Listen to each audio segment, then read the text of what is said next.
Trump is now calling on Republicans to release the Epstein files, and a vote could come as soon as this week. What a change that is. Mark Meredith is live at the White House on that with us. What's the latest, Mark?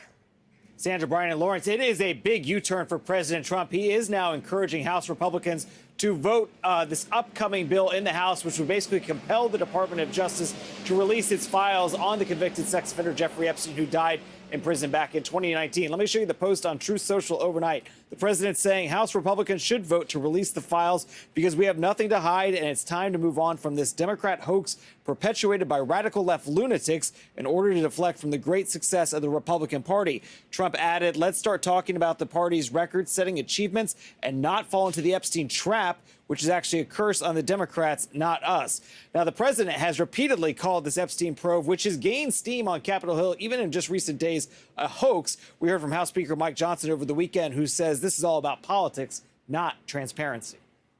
Remember, the Biden DOJ had every one of these files in their possession for 4 years, and neither Hakeem Jeffries or Ro Khanna or Thomas Massie or any of them ever said a word about it. President Trump has clean hands. He's not worried about it. I talk to him all the time. He has nothing to do with this. He's frustrated that they're turning it into a political issue, and it's not surprising because the Democrats have nothing else to talk about.